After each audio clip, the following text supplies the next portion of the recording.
The Vulnerables by Sigrid Nunez is the newest genre of books that everybody finds tiring, the lockdown novel.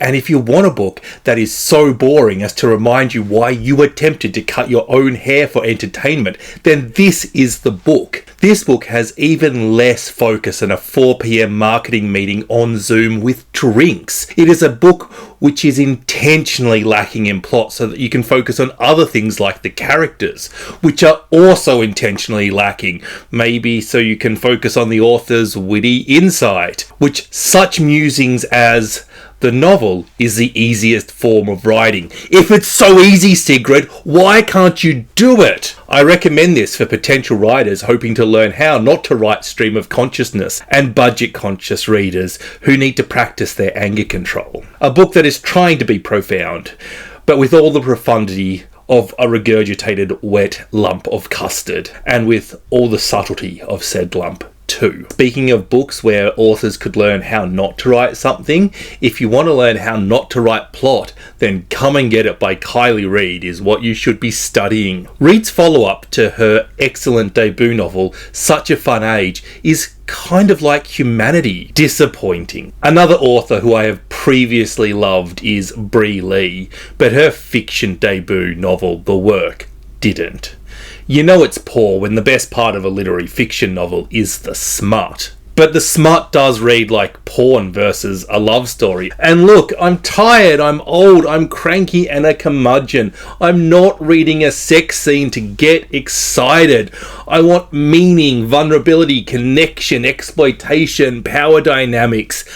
I want the promise it involves. I don't care about the big O. Lee's themes are really neither explored, nor do they present enough information to engage discussion. Exploitation, class, power, and the corrupting influence of money are all really interesting topics, but they need characters to link back to. This is a book that is trying to be too many things, and as if to demonstrate that, this novel is a literary romance, where the love interest is not even ancillary to the novel. He's more an appendix to it, and a swollen one at that.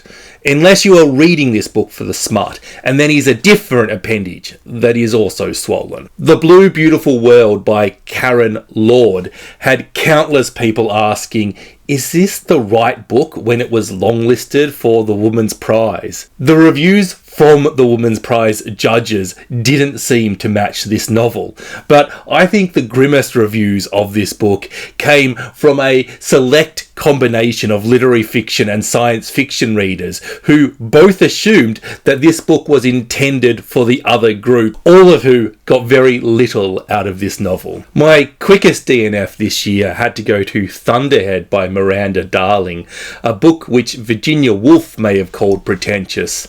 Actually, maybe she wouldn't have. The hint of what this book is about should have come in the protagonist's name, Winona Dalloway. Choices by Neil Mukherjee is the only novel I read this year that isn't actually a novel. It is 3 short stories that are not connected. 3 short stories that do not create conversations with one another.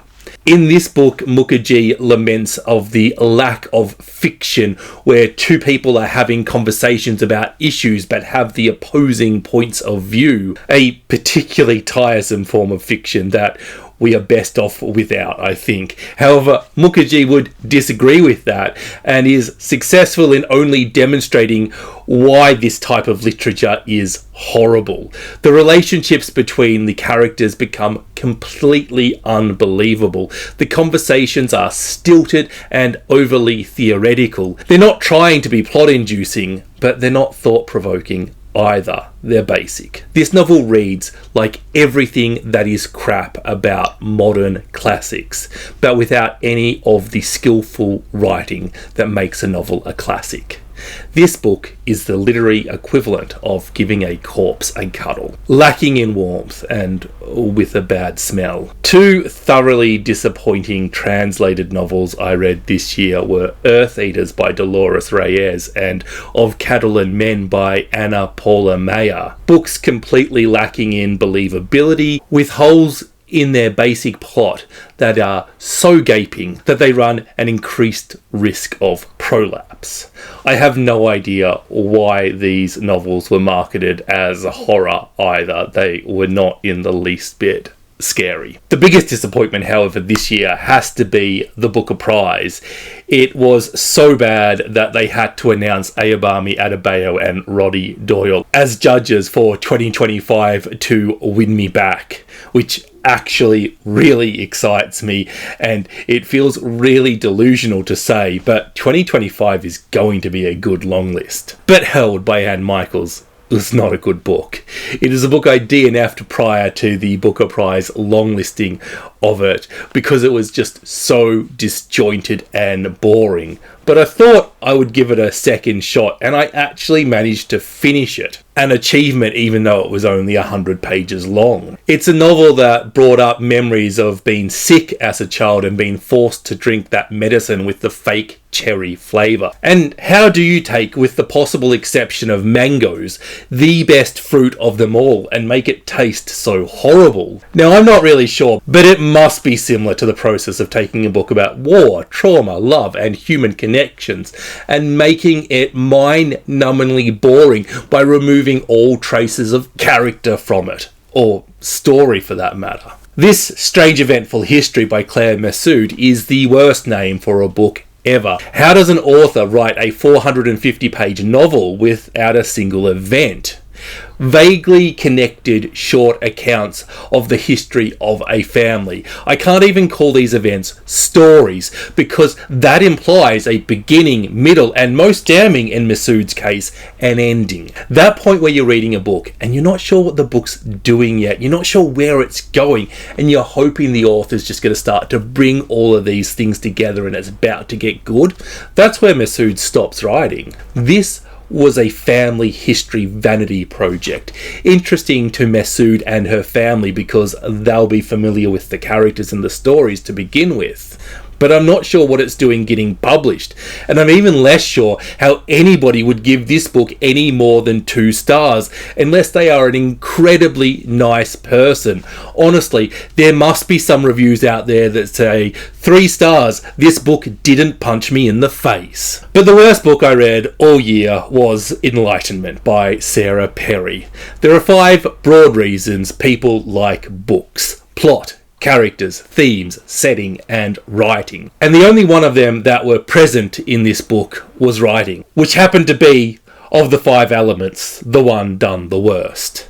Seriously, did Perry even pass Year 10 English? One of the things I like about literature, even the really poor books, is that I couldn't write them. I can critique books, but I could never do a better job, except for Sarah Perry. But if I was trying to write Enlightenment better than Sarah Perry, I would seriously need to give her a lengthy interview, because I have no idea what the book is trying to do from reading it. It's definitely not obvious in this novel.